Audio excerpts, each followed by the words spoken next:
Okay, we're here. We're here, and what are we here with? This is going to be the finale. The season finale. Why? Because me and Manny, we're going back outside. Cue back outside, boys song. Back outside, boys. And then that's enough because of copyright infringement. Today is going to be a very interesting topic. I don't know where it's going to go. I have a start, and then we'll see where it goes from there. But I do have some very, very special guests. It's rare that I do something like this, but I have my family. My family is here. I have my sister, my brother, and my cousin. I will let them introduce themselves. We'll start here. Give your name. I'm Tiffany. I'm Andre's sister. I'm Trissa. I'm the cousin. Oh, and I'm Dominic. It's just the younger, better looking version of Andre. So we got the DNA, the real DNA of the family, you know? Okay. And after this, everybody's going to understand how we're all related, as you can see. Yep. So today, what is going to be the topic? So I decided if I'm going to have my family here, we should talk about something family related. So what we're going to talk about is parenting. We're going to talk about parenting, but more specifically, how parenting can affect children.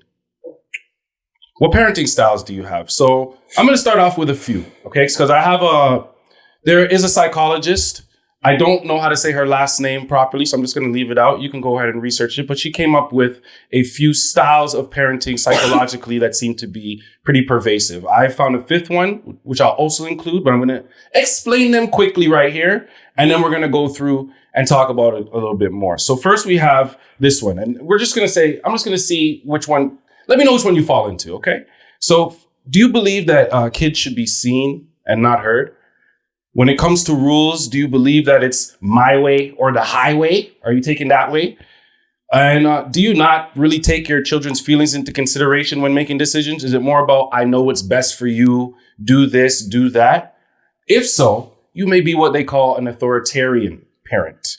An authoritarian parent is somebody who just lays down the rules, lays down the laws. The children are meant to follow it. There's no compromise. There's no negotiation possible. That's the first one.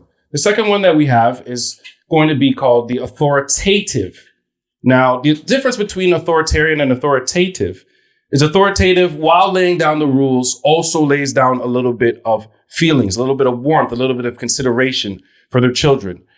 Psychologically, this is considered to be the best form of parenting. Do you put a lot of effort into creating and maintaining a positive relationship with your child? Do you explain the reasons behind your rules instead of just making the rules? Do you set limits, enforce rules, and give consequences, but you take your child's feelings into consideration? Then maybe you're an authoritative parent.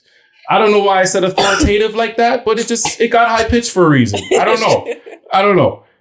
Next, we have the permissive parent. Okay, now you set rules, but you barely enforce them. You don't give out consequences very often. You think your child will learn best with little to no interference from you. If this fits you, then you may be a permissive parent, right? So permissive parents are usually the ones who don't really lay down any laws. There's no curfews. If you do break a rule or something like that, it doesn't really matter. You can get away with it if you explain yourself out. Fourth, we have the uninvolved parent. You all right, Trissa? She's going to make it through, guys. She's going to make it through. Next, we have the uninvolved parent. Okay, so the uninvolved parent is going to be somebody who is just not really involved in their child's life, to put it really bluntly. You don't ask your child about school or their homework. You rarely know where your child is or who they are with. You don't spend much time with your child. So you let them raise themselves. You let them figure it out. You don't really get involved in their problems too much. If they bring issues to you, you may address it briefly, but then there's no follow-up after that. It's just kind of a quick conversation and you move on. You may be the uninvolved parents, okay? And then I found a fifth one, and that would be the over-involved parent. Hello, honey boo-boo. So this would be the parent who is also called like a helicopter parent because they kind of hover over their child. They're involved in every aspect of their child's lives. They kind of plan out outfits for them on a daily basis. This is what your career is going to be. This is what you're going to do. Okay, so I have listed 5 different parenting styles. Now we're going to get into the conversation. Okay, we're going to start off by what I'm going to ask you guys is which category of those ones do you feel your parents fit into? My parents, your parents, auntie, And then my sister and my cousin, also being parents themselves, will find out which style they feel they fit into and what were the positives and negatives that we experience in our lives now from those parenting styles. I feel like that'll be an interesting conversation to have. So who wants to kick it? Does anybody want to kick it off? They know which style their parent fit into immediately and they want to just go for it? Or is everybody just like, I don't know what I want to say right now?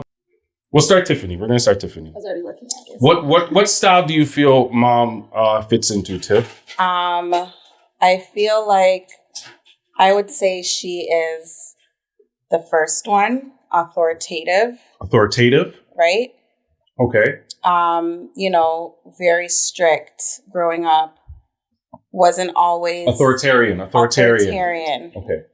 so I would say that she was authoritarian, very strict, didn't really understand the reasoning behind a lot of choices that were made. Right. Up until I was an adult or older. And then I started to kind of piece things together. Just with like where I was allowed to go, not who I was allowed to spend time with, but I knew she kind of had friends that she leaned more towards and friends that she wasn't really too strongly of. Right. So yeah, I feel like that's how I was raised. Okay. Authoritarian. Okay, yeah. We're just going to start there before we get any deeper. Shirsa, where do you feel Auntie Sharon fits in? I'd like to say, I think I'm going to go with a mixture between authoritarian and authoritative. Okay. Based on where she was in life in each time. So I guess her situation in the beginning when I was a kid had a lot of authoritarian approaches. Single mom, trying to make ends meet, try to make us survive kind of thing. So there wasn't a lot of time for explaining how it was predominantly authoritarian, but authoritative as well. She took a lot of time to explain herself to me in some cases, over explaining. And then as I got older, it changed to like authoritative. Right. Yeah. Okay. Dominic, I'm going to ask you about Pops. What do you think? Where do you think Dad fit into that as far as a parenting style? Authoritarian. Authoritarian? Straight and through. He always wanted the best from his children and stuff with basically, you know how Dad was. Truck driver, right? Right. He was never really there when he needed to be because he was always worried about his family. He was trying to put in meat on the table, right? 6 days a week, 12 hours a day. And the best he can do was take us with him, and that's the best we can get from him. But when he was there with us, he did what he could. And that's the realization once getting older, right? Right. Is the challenge of us being younger, not really having the understanding of what's going on, but now we're older and we get it. You already know Dad told us never to be a truck driver when growing up. Right. Never understood take us away from our family, then us that. But now the world's different, right? We're all trying to get the same type of money to provide for our family. Right. Because the biggest lesson I learned while growing up is that if we can't do it for ourselves, how are we supposed to do it for anybody else? Yeah, facts. Right? And you know, it's funny that you mentioned understanding things about Dad as we got older versus when we were younger, because you know, especially when I would come over for those weekends, and it's Saturday and it's like 4 a.m, and he's waking my ass up. And when I say my dad was waking my ass up, I don't mean he was just like, Andre, get up. Your ass up. He's coming into the room, shake, get up, shaking me up, make sure I'm standing before he even leaves the room. And this was so I could go to work with him, which he's a truck driver, so I would go to the truck with him, right? And my first reaction was normal as the older brother. What about Dominic? Why is Dominic sleeping comfortably in his bed? Look, snoring. And I hope you knew from now why he kept on doing that. Right? I do, but that's what I'm going to get to. That's what I'm going to get to. So we would go there, and he would always work on the truck first. So there would be tools that he would need. He would make me pass him the tools. Yep. He would grease the truck. He would make sure all the bolts were tight and all that thing before we go on the road and all that stuff. And then sometimes I would go for long journeys with him. Sometimes I'd go for short journeys with him. And when I was younger, I never understood it. Never once did I understand why we would do that. Like, why are you waking me up, man? This doesn't mean chill, bro.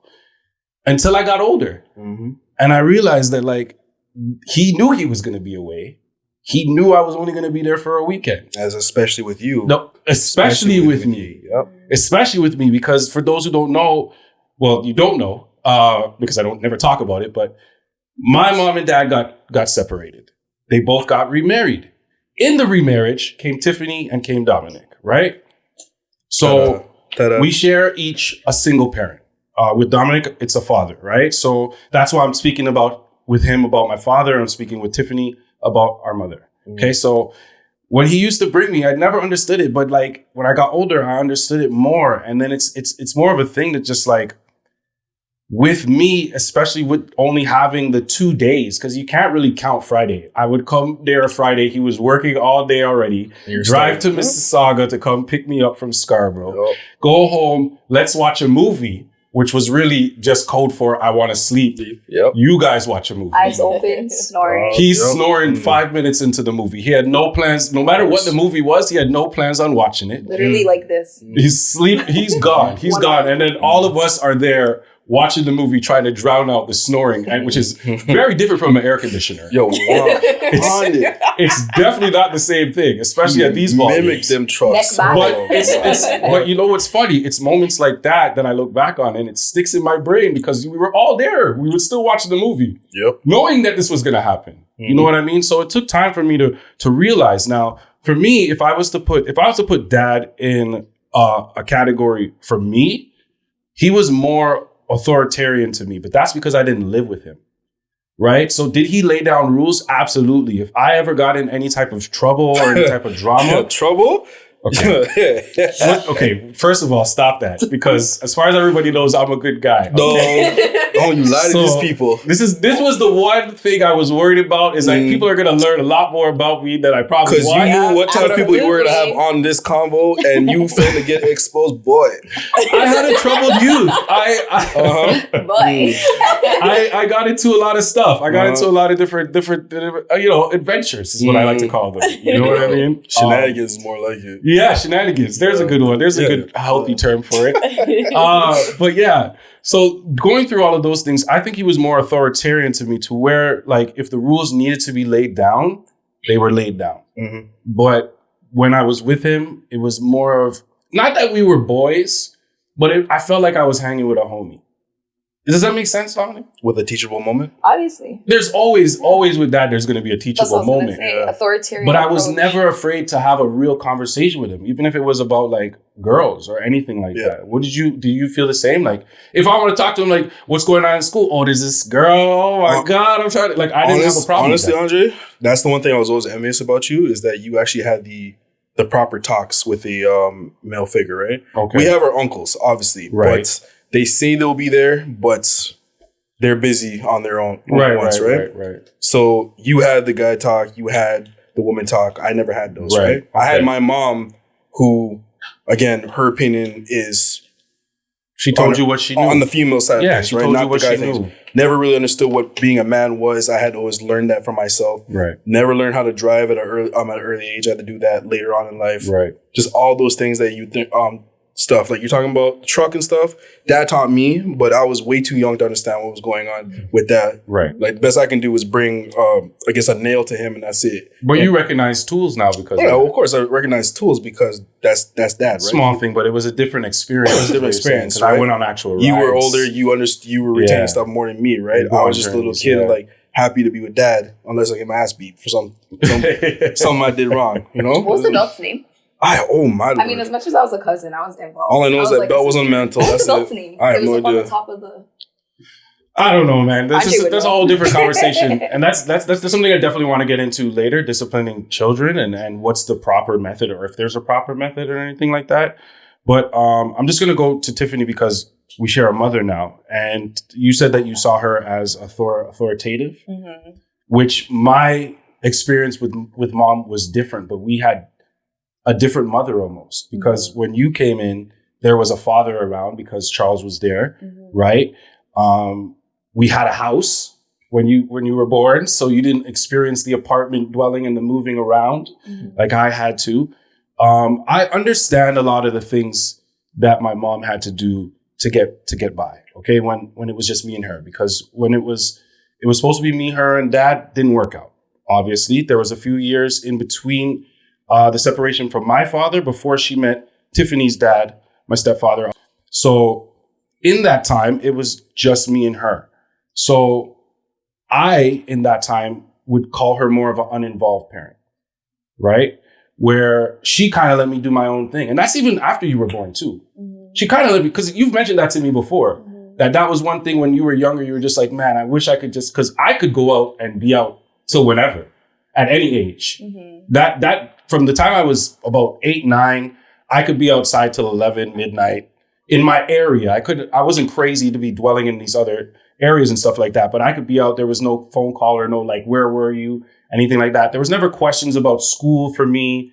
There was never, if I was in sports or anything like that, there was never anybody attending or she wasn't always attending those type of things. So for me, it was a different time. And I do understand that. I want to be very clear on that, because I don't want to make it sound, when you say uninvolved parent, that automatically comes off negative, right? It's automatically been taken in a negative way. But to be clear, I understand at times that money needs to be made, things need to be accomplished. And sometimes you benefit from having a great child like me. No, for real. No, for real. Stop laughing. No, don't laugh at that. Don't laugh at that. For real. A great child like me, because I was able to take care of myself from a young age. No, that's true. I was able to cook my own meals and take care of myself, take myself to school, from school, on the bus, walking from a young age. And I didn't understand, not only was that beneficial to me because it taught me independence, but it was beneficial to my mom because she didn't have to really worry as much. Did she worry? Of course, it's a mother. But she didn't have to worry as much. Now, my relationship with Auntie Sharon is obviously going to be way different than yours, right? Auntie Sharon, every time I see her is, oh my God, Audrey! It's a holiday. It's always a holiday, which I love her for. She acknowledges the great child you are. Okay, all right. Well, you know what? That's not my fault for being her favorite. That's not my fault. That's just something that comes with the territory. Come on. That's a self-titled. Don't be mad. No. It is what it is. Next family function, we'll figure this out, because we can definitely do that. You're not gonna just say that in front of me. I can definitely say that. And Auntie Sharon, Auntie camera on me, Maddie.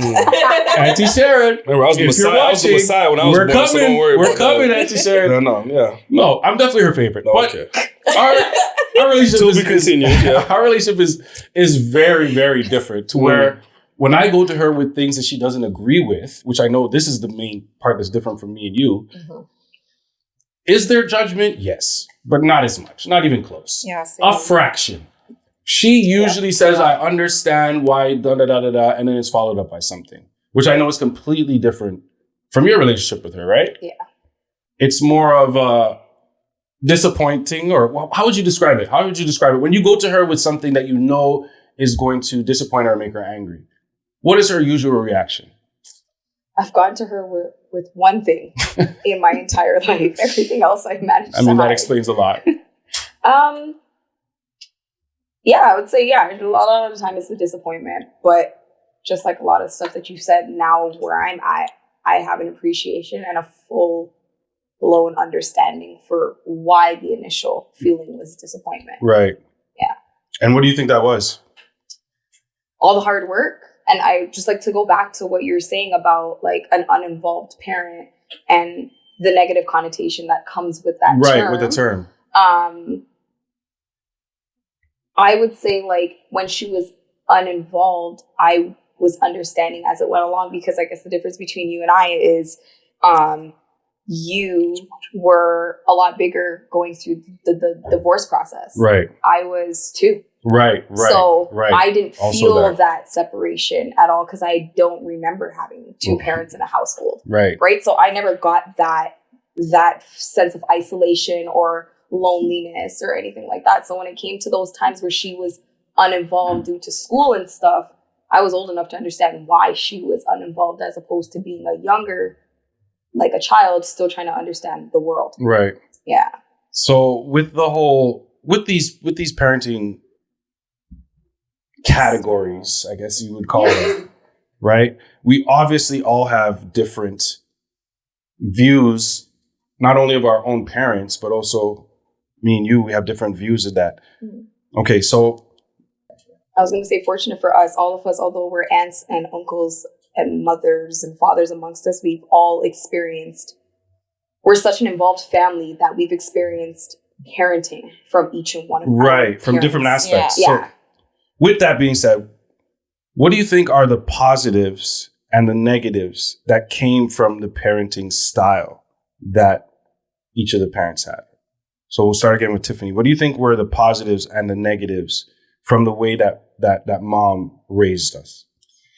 I think when I was younger, I wouldn't be able to list any positives because from my perception, I just wasn't allowed to do a lot of things and I didn't understand why. Right. Whereas now I can say that I feel like because of how I was raised and because of the things that she was trying to protect me from, it's molded me into who I am today. Right. And I look at, where I am at in my life, and I'm proud of where I'm in my Right. life. And I feel like I owe a lot of it to how I was raised and what I was not allowed to do and what I was allowed to do. Right. So when I was younger, if you were to ask me this question maybe like 15 years ago, I'd probably say all these negative things. Like, this isn't fair. Like, this doesn't make any sense to me. What do you mean? I needed to know who, what, where, when, why before I could even step outside the door. That's what she Right. needed to know before I was allowed to do anything. Whereas now I get it. And I feel like, especially as a mother, I can kind of see where she stemmed from. So I feel like that's pretty positive. Right. I guess the negative aspect of it would be that was solely what was focused on, protecting me and ensuring that I could be the best version of myself. Whereas when I had moments emotionally where I may have needed someone to talk to or someone to rely on, I guess as a child, Yeah. I didn't really have that. I that's one thing I've always questioned about our mother. Like, when it comes to like emotional things, she really shuts down. Yeah. Like, it's almost like she doesn't want to get involved, right? And there was one time when I was over at her house and we were talking, and this was a while ago, but she wanted. There's lots of times where I asked her about her childhood, like so many times, and she never wanted to tell me. Like, I don't know. Have you ever asked her? I have. I don't know much. Right. I don't know much. Right. But as I did get older, and I feel like me and you may be different in that sense where our communication styles are a little bit different. Right. When I was younger, I was more explosive and more rebellious. Volatile. If I had an To break up a opinion, few fights. I'm saying it loud and proud, and you're going to hear me. Right. And if you're not going to hear me, then I'm going to be mad. Right. And I feel like Princess vibes. that's kind of like I feel like that's kind of what it took in order for her to really hear me, because I mean, mind you, this took years Right. of trying to express myself over and over again. But eventually I feel like, especially now, as I got older and as I started to go through situations as an adult that maybe she experienced as a young adult, there was more of a relation there, and she was able to have those conversations with me. And now if I need advice, I can call her Right. and I can talk to her about it, and she's there for me. One thing I will definitely give her credit for is anytime I've been in a situation and I've gone to her for advice, she's always known what to say. Yeah. And it allows me to believe that she's also been through a lot. Yeah. Because in order to be able to have the answers to these things, you have to either know somebody who went through or gone through it yourself, right? Right. Yeah. Which is why it's so baffling to me. Because, okay, so the difference between me and you, Tiffany, is that you grew up with a mother and a father for a majority of the time, right? So what mom may have lacked on her parenting style, Charles made up for. Is how I see it, right? So in all the things where she wasn't heavily emotional or she didn't have, Charles was the complete opposite. He was the complete opposite. And not to say that I deserved that or I needed, I did need it, but I didn't think that it was up to Charles for majority of the time, for obvious reasons, to do that type of thing. But after my father had passed, I still didn't get that side, which is why I feel like me and you right now, we have a different relationship with both of them. Because for the longest time, I felt, and I've told you this before, but I don't think I've expressed this. I felt like an outsider. And that's not just on this side. That's on both sides of the family. I felt like an outsider for the longest time. Because with my dad's side of the family, it would be family visits. It would be holidays. It would be weekends. It wouldn't be anything consistent. And yes, I saw a lot of family. And oh my God, does the Tracy side of my family know how to love? Oh my God, it's unconditional and it's never ending. And I know that's a fact because we have family members who, wow, just to be blunt, don't deserve love. Just they don't. I know this sounds rude. No, because I know exactly you know what I'm talking about. And that's crazy. Well, I don't. They don't because it's been given to them. Everybody, come on, man. Okay, never mind. See, now you guys got my brain going. No, but you know what I'm saying, right? Think about it. It's gotten to a point where you've been showered with so much, you've been given so many opportunities, this and this and that, and you just show people shit, and it's just like, bro, what more can we do to prove to you? You know what I mean? But that's a family thing. But that's a family thing. That's a family. Remember, thing. Anybody that enters the family that wasn't in the family is always going to be treated as which is a crazy dynamic from the other side of, which is my mom's side of the family, who doesn't really, like when I was younger, they didn't really spend time together like that. Like the only time I really saw the family together when we were younger, just back me up on this, was Christmas, when we used to go to grandma's house.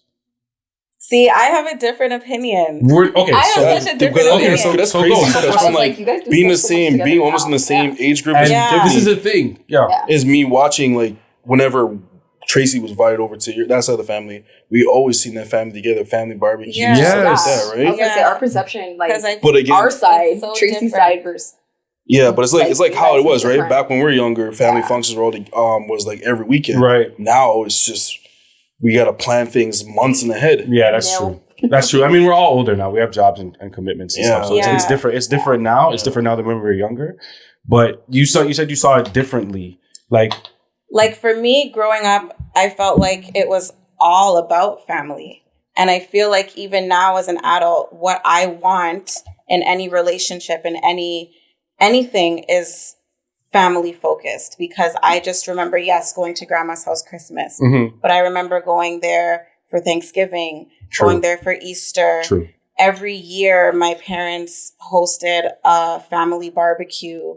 And remember, everyone, neighbors, people from down the street, everyone. That was River Forest. Everybody was there in the backyard. It was like the event of the year. Up until this day, my mom and my dad would have these Labor Day, that's what they were known for, the Labor Day weekend barbecues. You're right. Yeah, I forgot about all. You know what I mean? Even birthdays, we would have so many birthdays in the basement. I remember watching videos of me as a baby, them giving, with the sparklers, with the sparklers. Fireworks, Canada Day in the backyard. Everyone was just always together. So that's I was going to say what I remember. But this is what I was going to say. Given the age gap, think about that, right? Your childhood is not your childhood. And not only that, Tiffany, but all of the cousins on that side are way closer to your age than they are to my age. Really the only people, I'm not going to name them, but you know the people that are closer to my age, and it's not a lot. And on top of that, they're female, all of them. Yeah. I was going to say in a fair statement, that's true. I was going to say a fair statement could be also, by the time you checked out, stuff could have been taking place, but you had already checked out and that's the thing. At that point. So her memory is going to be very different. Think about this. And this is something that's so small. I thought at the time it didn't really bother me until I got older, and I was like, wait, that did bother me. Whenever Charles would have the Cornwall College little events, he would make sure that you and Monique were involved, but he would never do that with me. I never had the same, you guys knew that when that was coming up, you had to be there. That was in your mind. Never was that anything for me. I feel like I didn't have a choice, right? To be honest, because I was 100%. A kid. It's not like I had a job that I had somewhere to be, or I was an adult. It's either I go or I'm left home by myself, and they're not gonna leave me home by myself. You know what I mean? That was more of a me thing, right? Because that's where it's so different with the age gap, right? Because when you were a kid and I was probably not born yet or just a baby, she wasn't in that relationship. She wasn't in that. There's times where I had to be alone. Right. Mm-hmm. You know what I mean? Whereas when I was born, she was more established. She finished her years of school. She finished working double jobs because she was now in a dual income household. She had been in Unum for a minute at that point. So there was more time that was able to be allocated towards the family, towards myself, whereas it was so different for you. Me, yeah. So like our perceptions of childhood are so different, but I want to get into later how we're all different as people, but I want to go to Sharissa next and ask you, what were do you think the positives and the negatives of the way that you were raised? Let's see, I guess.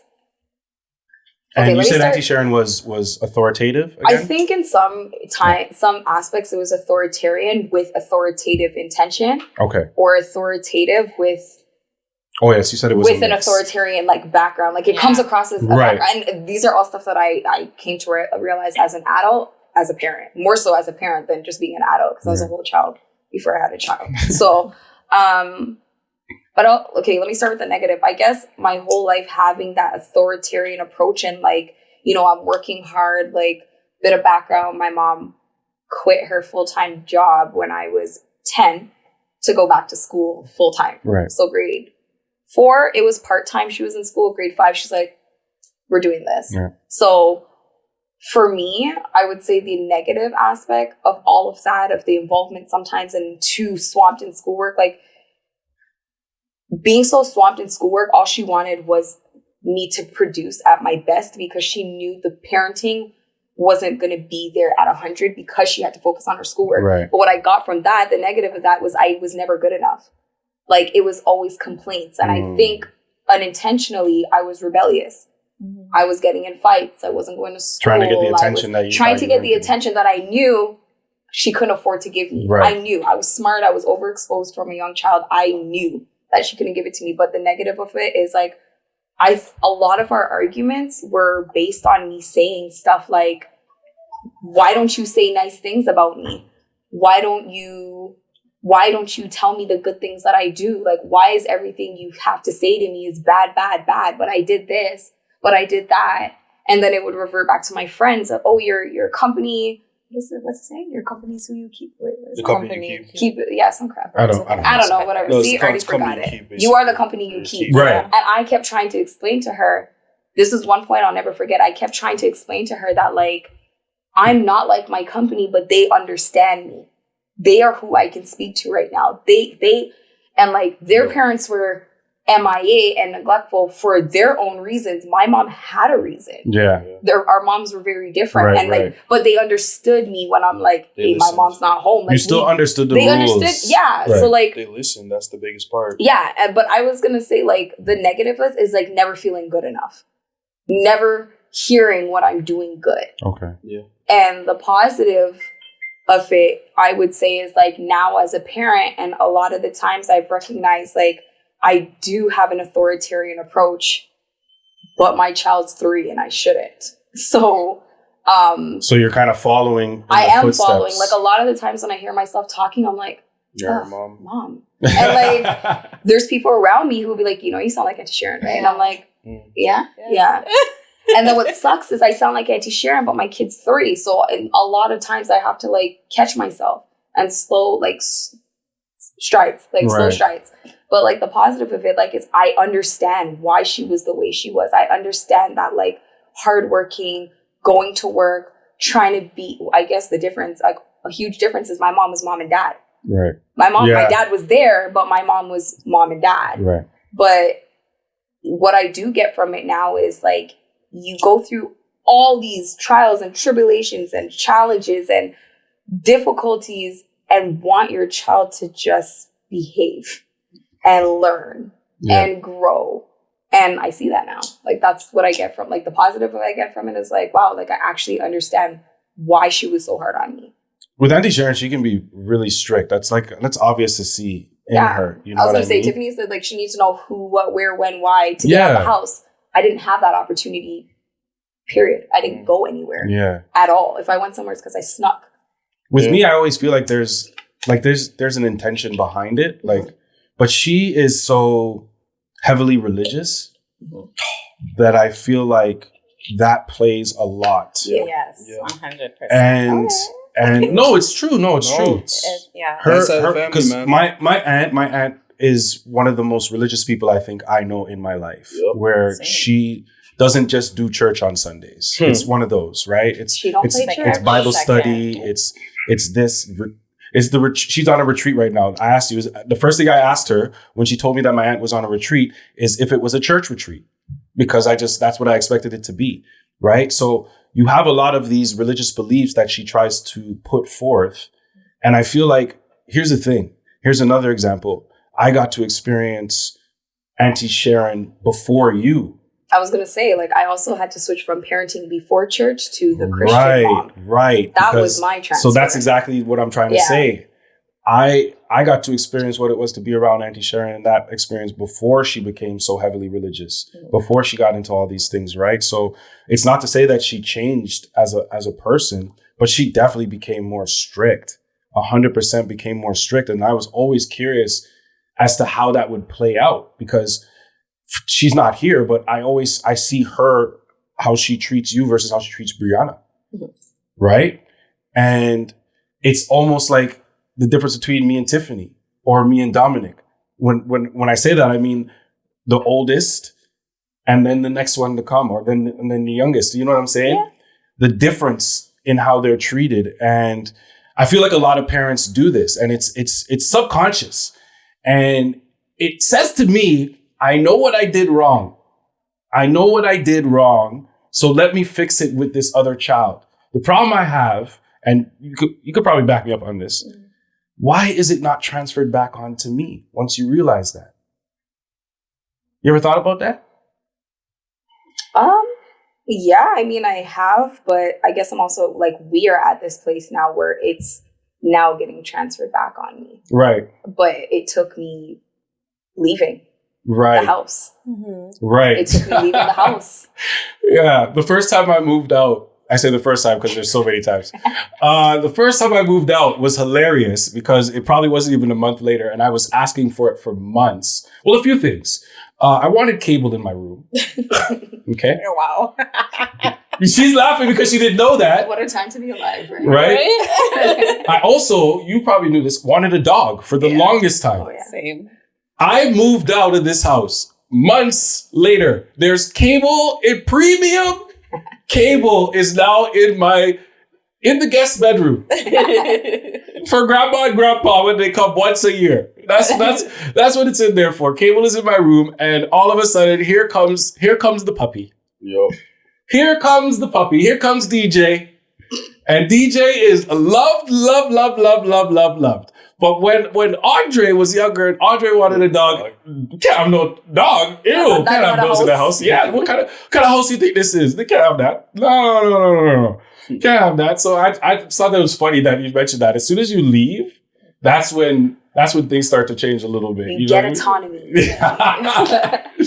All right, Dominic, let's move on to you. What do you think were the positives and the negatives from how you were raised?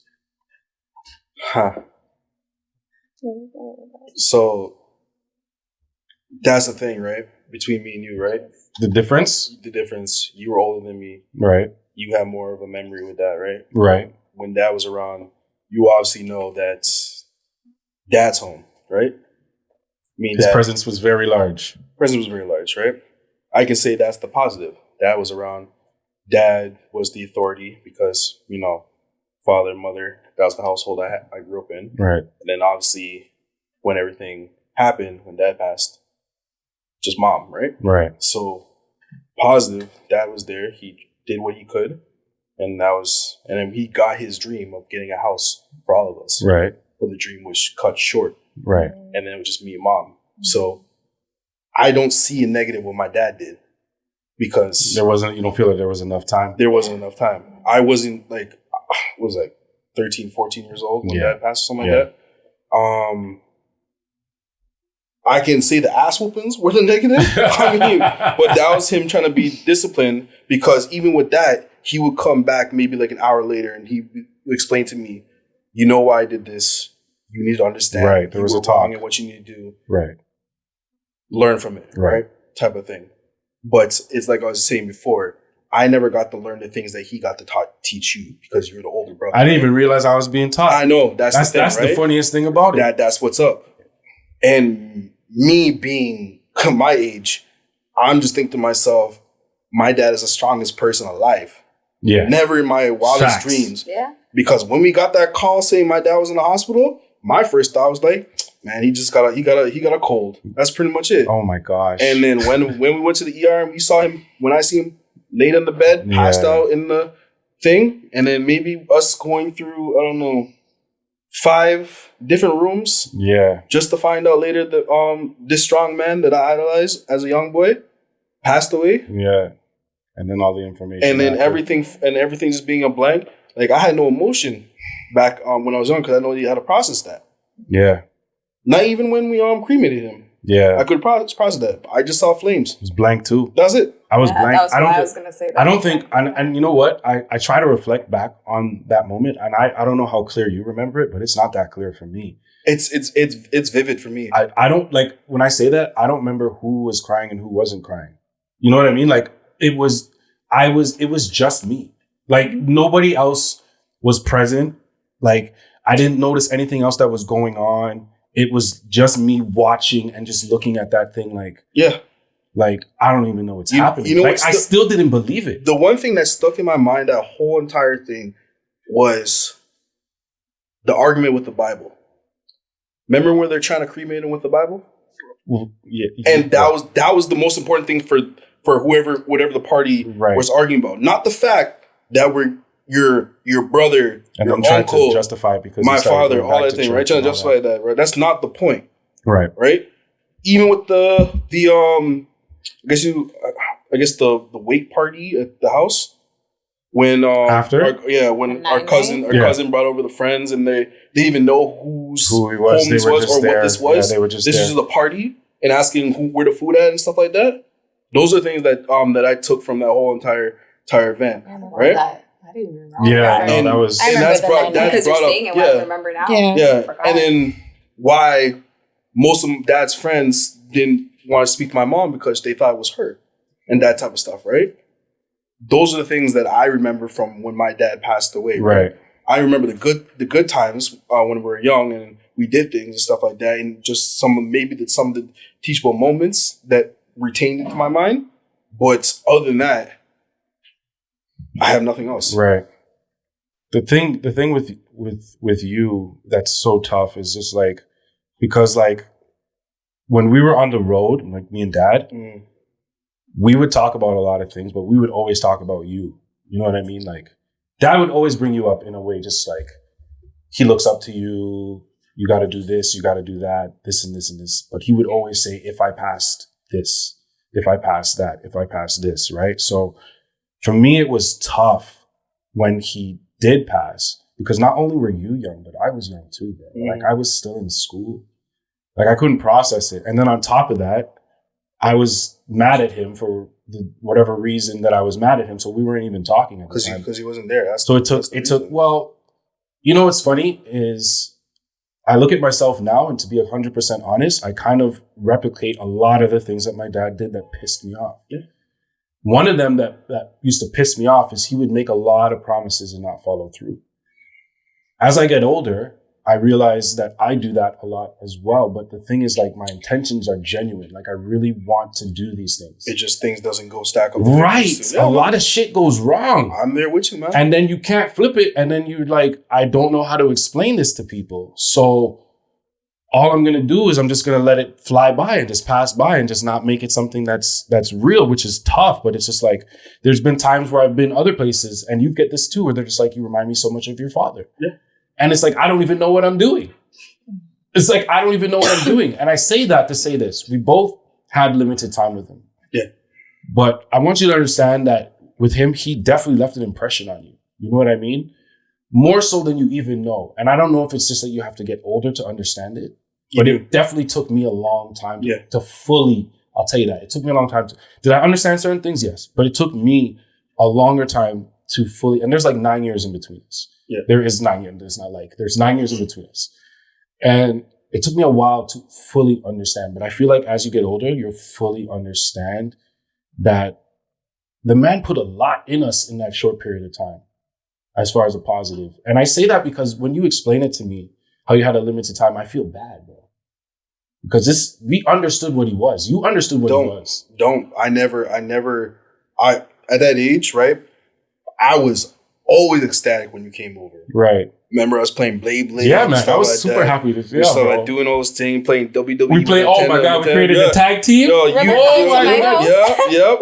Playing Shrek on oh, yeah. Those memories. Listen, those memories, that was I used to grow, what do they call it? They call it a rat tail.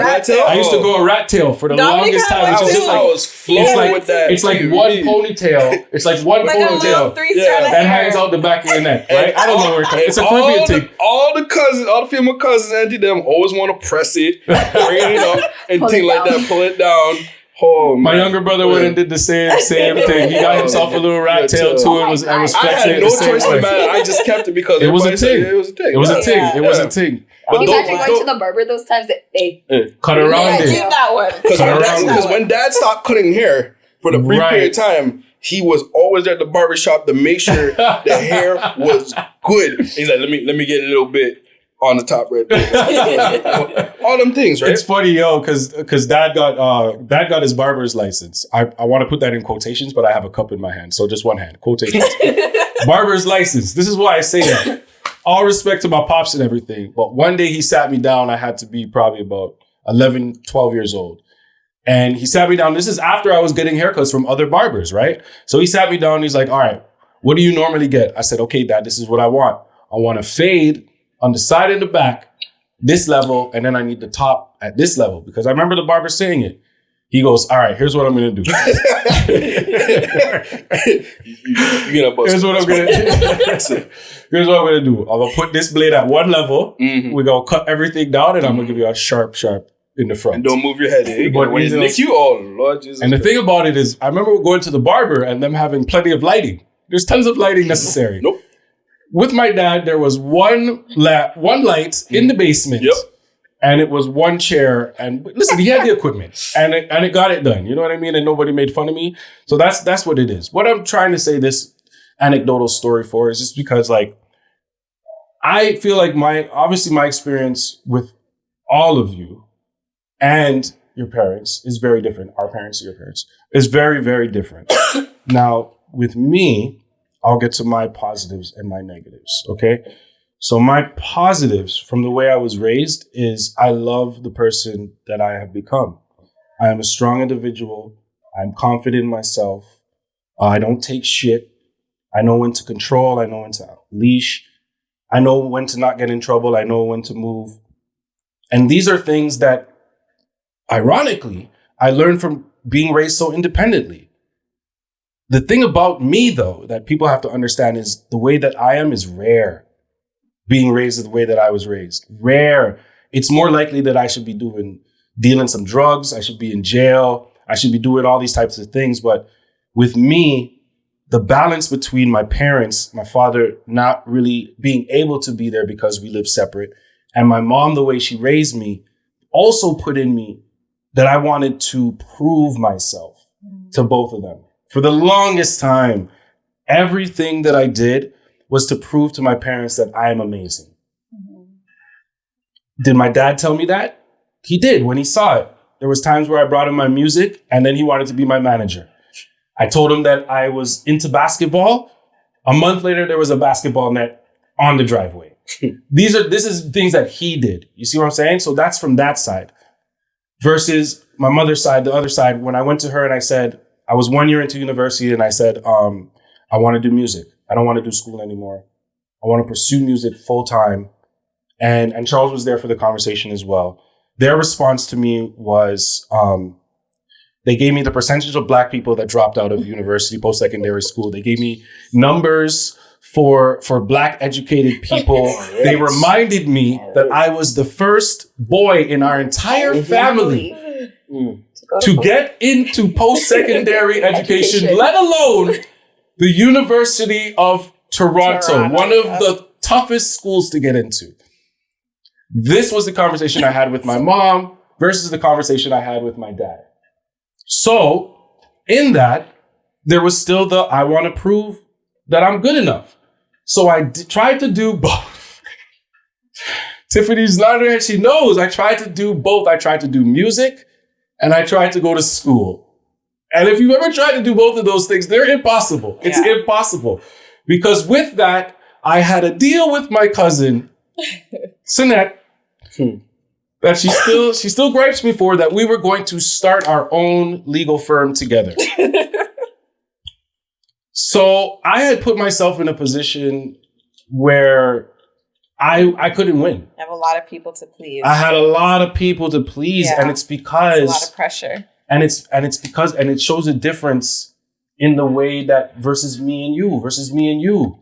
Because when I hear you guys say it, I don't hear you say that you felt like you needed to prove anything. Did you? Absolutely. It's different from. Have you accomplished? Right. It's different now. Have you accomplished? Have you done well? How do you say it's different? How do you say it's different? Because, let's say, you're the oldest one out of me and Tiffany, right? You're the oldest brother. So, of course, in family hindsight, you're expected to do the most, right? Because you're obvious. That's why everybody's hard on you and stuff like that, right? And that's something probably me and Tiffany always like. Your older brother, we look up to you, right? And I know our dad always says some shit like that. You're the oldest, right? Right. Yeah, brothers. Because my mom tells me that too, right? Always. And stuff like that. And that's why between you and Trisha being the eldest on your side of the family, you were always expected to be the pedestal child. The template, I guess. And then after, what follows afterwards with the other ones is just follow their lead, right? Right. And then whenever you do something wrong, you're going to get more into shit. But when we do it, they'll blame you for our mistakes, right? Right, sometimes, because they're thinking that type of stuff. Right. So when I say even back then, right, it was different. Like you said, you were the first one to do this, that, and the third, right? Right. For us, there always was a first. There was already a first. We're going to be the second or the third, slots. Or not even the one that's going to do it, right? Because if I was to simulate our brother, and you, brother, sister, we can use Sinette and Junior as an example, right? Okay. Junior, the oldest. Junior's smart, stuff like that. But his life went that way. And Sinette, youngest, hardworking. Same household. Same parents. Boom. Right. And obviously, through family disputes and stuff like that, how people felt towards each other because of those things, right? Yeah. And you know how our family likes to brag when it comes to one person in the family and don't really think about the other people in the family and say stuff. They're proud, obviously. You gotta give it up to them, right? If you're happy for somebody, you're happy for somebody, right? Especially when you talk about Sinette and Auntie Sonia, her mother. Yeah. I feel like Auntie Sonia fits into that authoritative but she knew category. I don't want to say the end piece, but everybody knows how the ending goes. As one of the eldest sisters, right? Right. I was going to say she's also, that's what I was about to say. She's also that, right? Yeah. So for a lot of things, she knew what she wanted to do. And look, let's be honest. If we look at a lot of the younger ones, our aunts and uncles, they did kind of follow Auntie Sonia's path in a way, right? Everybody ended up going back to school. Everybody's in some kind of nursing or social field and type of stuff. So they definitely did follow her path. The negative, I guess nobody saw it because Sinette turned out to be who she is. Yeah. I was going to say, to add perspective, because like you guys had siblings in the house, or you have siblings that you share with one parent. Right. Like mine was very different. Being my sister's is my dad, and my dad's not in my house, period. But for me, this might be difficult to even like see my version. But like for me, my pressure a lot was, look at all your cousins. Look at Andre. Look at Sinette. Look at look at what everybody else is doing. And I was like, so I don't care. I was going to say, I don't care. To add perspective, like it was a lot of pressure on me because not only are you comparing me to somebody who's not my sibling, but now you're comparing me to a cousin I don't care. And like I meant that respectfully. Mind you, again, growing up, these are not my goals though. Yeah. And like, I know what you're saying. And like, even when you're saying like everybody followed after our, like one of her aunts, and I was like, I mean, I have a different perspective of that. Like in my head, I'm like, life situations brought my mom to school, recognizing my mom was in a marriage where she heavily relied on her spouse. And when he was no longer there, my mom had to figure it out. And figuring it out wasn't following it. To me, figuring it out wasn't following her sister. Figuring it out was, how am I going to feed my daughter? Yeah. And if this means I have to sacrifice my full-time job for a bigger picture, my mom did it in a shorter period of time. Right. But she did like super condensed. Yeah, she exploded. Yeah, that was a boom. She went off. That was a boom. And then she moved onto the same street as the aunt that I'm talking about. So there goes your whole story. There goes your whole story about it being different. Yeah. You know? But okay, so with my mom now, because I told you about my pops now, positives and, well, I didn't even say the negatives. So from my dad's side, the negative for me would be not, and I don't know if it's because I didn't get to spend time with him, but I never understood him. I never understood him as a person. I just got to, it's almost like a celebrity. He was almost like a celebrity where you know what they do, you see them on a regular basis, but you don't really know who they are or why they command the attention. Because I'll be real, this is how I saw it. In our family, my dad was the leader. I saw my dad as the leader. If there was a decision to be made and he said this way, a lot of people would just follow along with that. Yeah. And I saw that happen a lot of times. And one of the things that is happening right now in our family, this is side note, is we have a house down there in Jamaica that is in shambles. And when I say shambles, somebody decided to paint the house green. Ooh, where was this decided? And whoever decided to put that green on front of the house have something, you know what?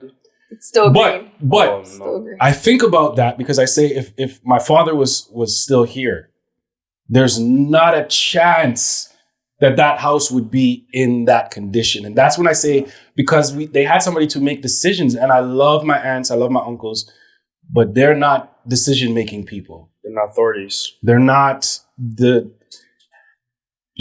walk into a room, command attention type of person. And me taking that from my father, you taking that from our father, and us being able to walk into rooms and experience that, at first for me was a positive. I'll tell you why I think it's somewhat of a negative now. Because I've come across a lot of where I go to work in some places, or I might go to school some places, and I catch immediate hate. Thank you. Thank you for that. I catch immediate hate. And this is not something that I should complain about. Oh, people are hating on me. This is because if you're doing something right, people are going to hate on you. But what I'm saying is, I have the personality to where it's not that I want everybody to like me, but I want to be friendly. I want to have fun. I don't want drama. I don't want a bunch of business.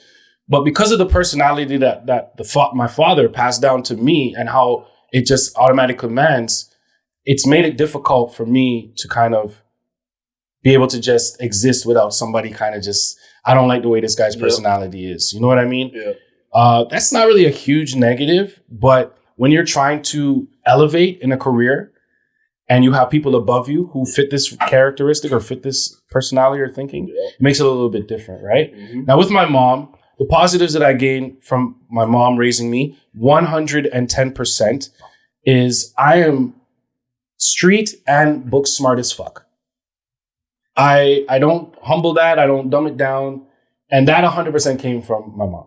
That 100% came from her, and her making me do things that I didn't want to do and take courses that I didn't want to take, and I didn't understand it at the time. She, like we said, she's not good at explaining, but she has reasons. Everywhere I go, people are like, how do you know how to do that? How do you, what? And it's just because of how I was raised by her and how I learned to kind of adjust and adapt to different situations. Now, the negative for me from my mom was obviously the neglect that I felt.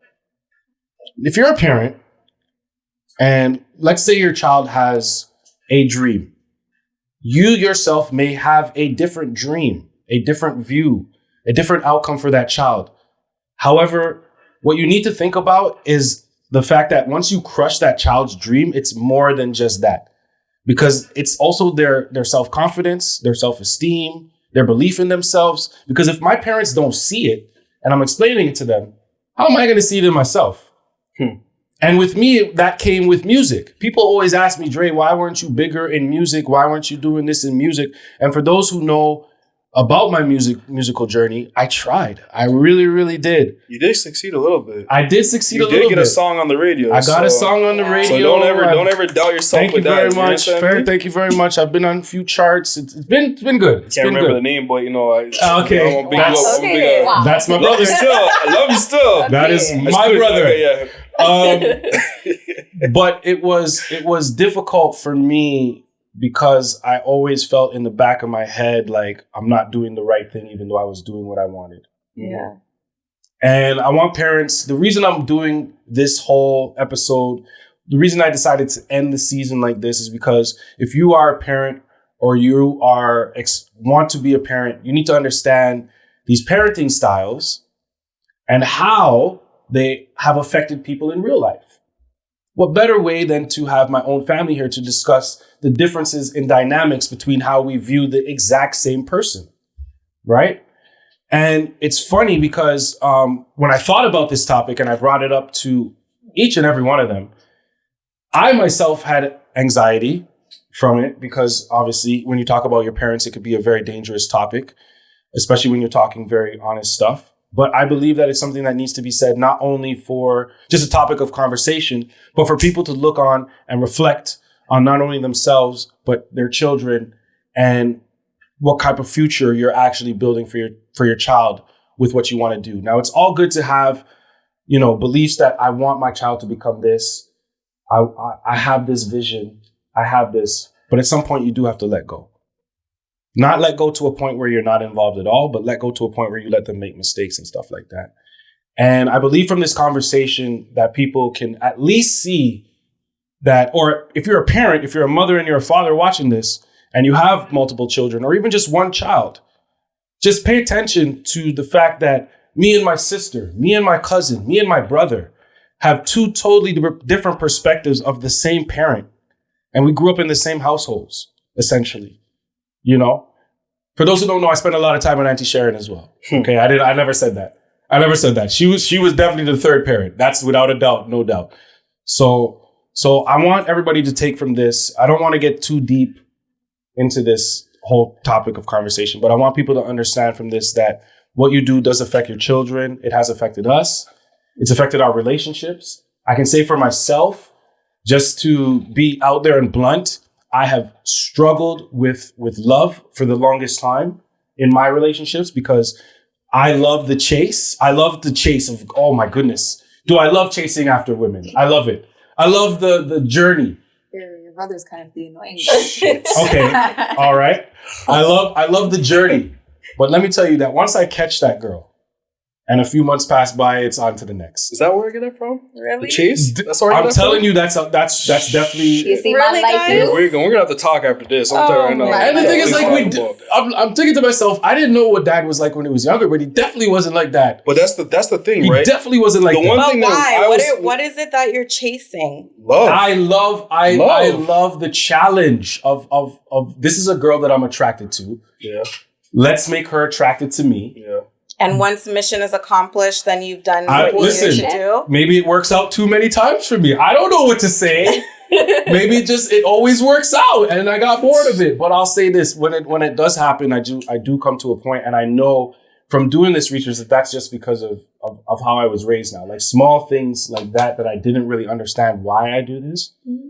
I'm coming to learn from, and I wanted to have this conversation with all of you. Mm-hmm. Because I understand my perspective of these people, but I had to hear the other perspective. You know what I was going to say also, a thing to keep in mind is of care being decent, all of us. True. I think it's really important for us as people, as well as, preparing for parenting or being in parenting, to understand the lack of parenting, the lack of exposure, and the lack of education that our parents have coming from the Caribbean. True. Like we have to make sure we get to that place where we understand that breaking those generational practices, and we have to recognize it and understand it, and then figure out how we're going to change it based on the world that we live in, because all of our parents migrated here. Right. We have to figure out that how are we going to capture that parenting, taking in consideration first world country, today's society, and all of that stuff. Because I think that played such a huge factor in all of our parenting, the not wanting to speak about your childhood Right. or not wanting to explain why you're doing everything, and a child must be seen and not heard. Like, I think it's really important that we all open and expand our minds to see that it comes from a place of good practice, but it doesn't work for today's society. It Right. doesn't work for today's kids. We can say that as parents, like, we both were in the same field, we do the same stuff, and our parenting is pretty much the same. Right.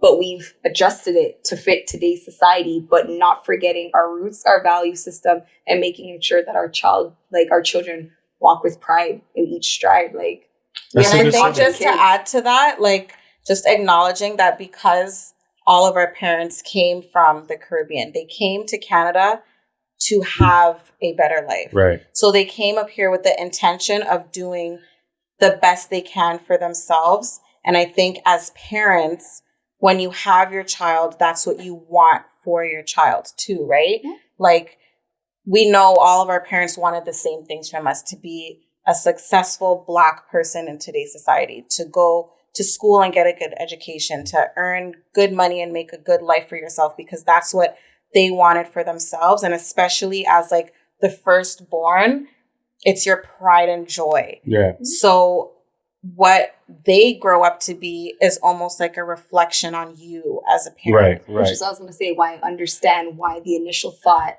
of bringing things to my mom was disappointment. Right. That's And where I got even to the place as a to mother understand. now, even though I didn't come from the Caribbean, but even just seeing my daughter's 9, so she's at an age where she can start to express herself and understand her world around her and say things to me like, you know what, for example, when I help her with her homework, like sometimes when I do something and I bring it to you, she said to me she doesn't feel like it's good enough, or sometimes she okay. feels like she's dumb. And for me, it's like a self-reflecting moment, because I'm noticing that I am being hard on her, but only in areas where I've seen her be successful before. Right. So I kind of have that Apply a expectation little bit of pressure. of what she's capable of. And when she's not able to amount to that, then it can be frustrating, because I know your potential and I know you can do better. So I feel like that's where, for me, like my push comes from. I don't want to speak for our parents, but I feel like if they've been able to see us be successful in an area once before, Right. and we're not able to do it, or we choose to go on a different path, they might look at it as like, but I know you can do it. Right. So what's changing? And I've raised you to have this type of mentality, or I've raised you to think this way, or, you know, just handle yourself in a certain way. And if you're not doing it, then is it a reflection on me as a parent, or what is it? You know what I mean? Right. So all parents that are watching this, thank you. Hopefully you were able to take something from this. Listen, I don't know the next time I'm ever going to expose you to my family. I can be honest with that. Why? No, We'll just walk. stop. You're great. Or We're just walk on the what? street and be What like, are you I talking know, I about? know where this place is. No. No. I know where this place is. What do you Not mean? a chance. They're going on the street. They love That's us. fine. I'll You guys find them on the love street. us. Okay, okay, Come on. We're just cool. going to walk down the street and be like, are we on camera? All right. This is the season finale. Uh-huh. Next time you see me and you hear from Manny, we gonna be back outside, baby. What street? I'm Street, I'm available next Stop, week, seriously. Saturday. What So, street? yeah, let me I'm not know. laughing. So this is the plan, Manny. We're coming. Text messages to each other. Nothing on social We media. can't make And a us group too. chat. Yeah. We can't make a group Group chat. chat? I want to thank everybody for tuning in. Please like, comment, subscribe. If you have been a consistent viewer throughout this entire first season, first of all, thank you. I tried to do the total of all of the views that we've gotten on these 12 episodes. My math sucks, and I try to do it in my head, but it's over like 6,000, 7,000 views. Woo! We're So manifesting quadruple. when I say that me and Manny are kind of killing it right now, we're kind of killing it. We're kind of killing it. We hope that everybody sticks by for season 2. Might be a little bit of a break in between, because when it gets to me and Manny, we like to give y'all that quality and perfection.